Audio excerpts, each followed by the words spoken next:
Всем привет, ребят! Сейчас будет замена гидравлической подушки двигателя Duratec 1,8 литра на Ford Focus 2. Каким же образом она меняется на Volvo S40 и Mazda 3.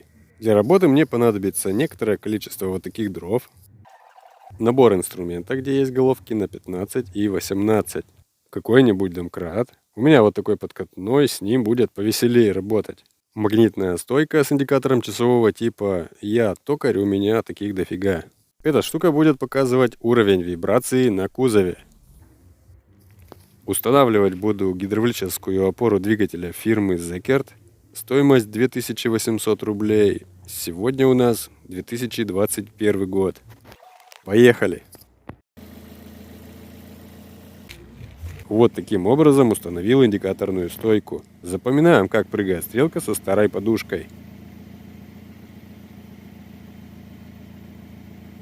Откручиваю защиту двигателя с правой стороны. Отгибаю и с помощью доски заполняю пространство между поддоном и защитой. Поднимаю автомобиль и устанавливаю другие доски под защиту. Плавно спускаюсь с домкрата, но не полностью. И контролирую, чтобы двигатель поднялся до верхнего ограничителя опоры. Отодвигаю в бок расширительный бачок и отстегиваю вот эту клипсу. Торцевой головкой на 18 откручиваю опору от двигателя.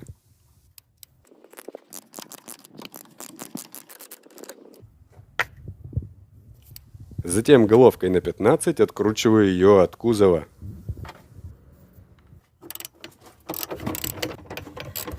Убираю в сторону все открученные гайки и аккуратно, чтобы не повредить трубку кондиционера, вытаскиваю подушку с места ее крепления.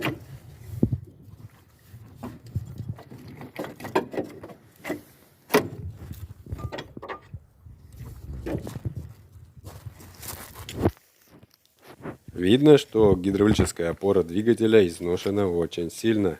По моим наблюдениям, гидравлическая жидкость в ней была последний раз где-то года полтора назад. С тех пор двигатель через нижние отбойники опирался на корпус опоры. Вот они, эти отбойники. По этому признаку вы легко сможете определить, работает опора или нет. Между отбойниками и корпусом должен быть зазор. Разумеется, это надо проверять, когда опора нагружена двигателем. Новая гидравлическая опора. Посмотрите, пошевелить ее достаточно трудно.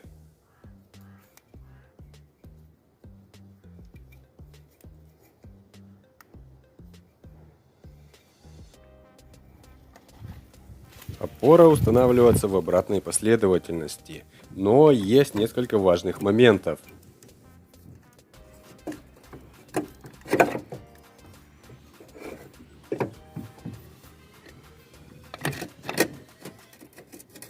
Устанавливаю опору на место и наживляю все гайки и болты.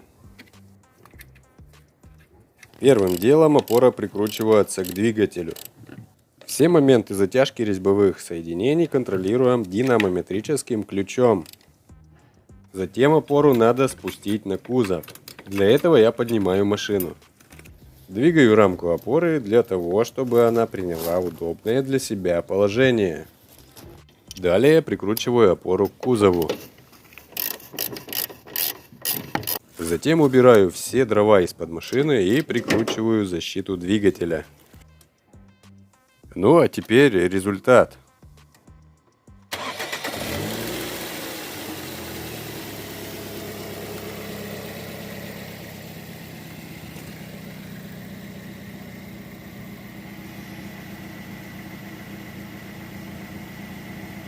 Отличная разница результатов впечатляет.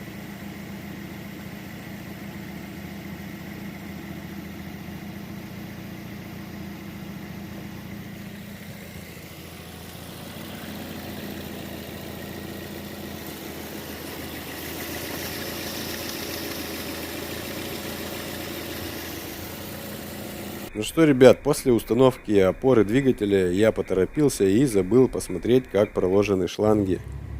Догадайтесь, что случилось. Да, натяжной ролик передер этот мелкий шланг радиатора. Проехал я несколько километров, после чего остановился на светофоре и заметил небольшое испарение из-под капота. В том месте, где перетер, разрезал шланг и подровнял края. В магазине для пневмоинструмента купил латунный соединительный штуцер 8 мм в диаметре.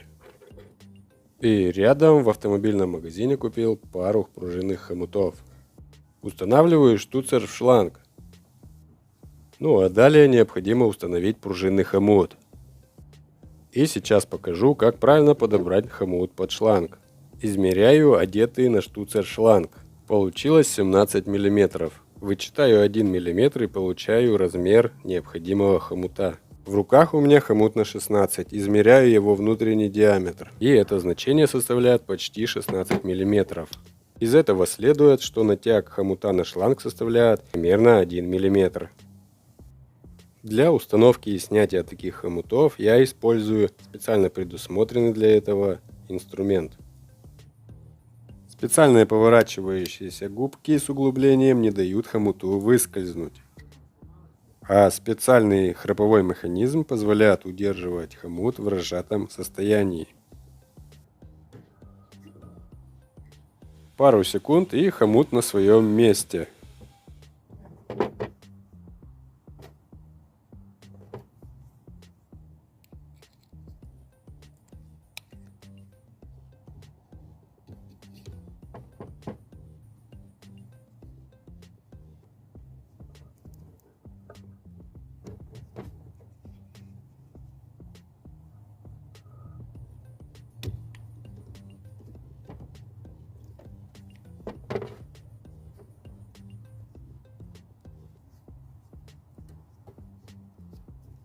Ну и в завершении прокладываю шланги так, чтобы они не касались подвижных частей мотора.